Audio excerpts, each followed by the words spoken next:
I'm pleased to announce that Congressman Buddy Carter from Georgia was able to make it. A little late, but he's an action guy. So that's much appreciated in my book. Could have not shown up, busy man. It felt strongly enough to get here. So Buddy's a representative of Georgia's 1st District. He's here to talk about legislation that he's introduced called the Tax Identity Protection Act. So without further ado, Congressman Buddy Carter. Thank you. Well, thank you all for being here today, and I want to begin by thanking the organizers of this event, because this is important. This is what your Capitol is about. This is what we're here for, to address issues that are important to you, just like this. I also want to address the families who are here who have lost loved ones.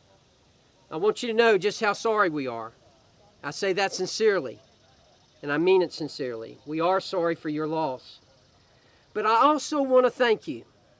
I want to thank you for continuing to fight this battle, continuing to be here, continuing to carry that message that is so vitally important.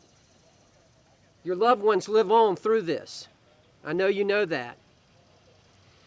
You know, we had an experience in the state of Georgia, unfortunately, in Woodstock, Georgia, a 16-year-old in the year 2000, Dustin Inman, in the prime of his life, 16 years old, riding in a car with his family. The car was rear-ended. He was killed. His life ended at 16 years old. All that future ahead of him, and now it's gone. The police said it was an illegal immigrant, someone who was here, who was not supposed to be here, who caused that wreck. To this day, they have not found that person. As bad as it is, still no closure. Still no closure for the family. Because of this and because of other stories similar to this, it led me to look into what can we do legislatively? And what can I do? Albeit even a small part of what I can do. And what my staff and I found out is that the Inspector General for the Treasury Department discovered that there were up to 1.4 million illegal immigrants who had stolen Social Security numbers from American citizens here in America. And they were using those Social Security numbers. They were using it to pay taxes. They were using it to live here, to pretend like they were simply citizens here. They had stolen those numbers. Well, that's unacceptable. We approached the IRS about it. What are you doing about it? They acknowledge, yes, it's a problem. But we can't tell the difference between whether it's an illegal alien who has stolen this number or whether it's simply a mistake. That's what's so frustrating about Washington, D.C., the bureaucracy like that. So we decided to do something about it.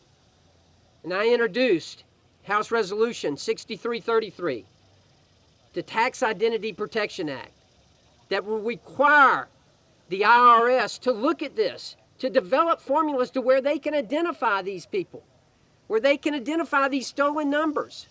And they can do something instead of taking just a lackadaisical attitude that, oh, that's going to happen, and we don't know whether it's somebody who's stolen it or whether it's just a mistake. That's unacceptable. I know it's only a small thing. I know it's only a small part of it, but it takes small things, small parts, to make big parts. Ladies and gentlemen, we are a country of laws, and we have to follow those laws. And our departments, our agencies have to follow those laws. We're going to demand that the IRS do this, that they identify every last Social Security number that has been stolen, that's being used improperly, used illegally, that they identify those. H.R. 6333 will be part of that. Again, I want to thank the organizers here, but mostly I want to thank the family members. I want to thank you for carrying on, for continuing to believe in our country, continue to believe in your family members. God bless you all. God bless America.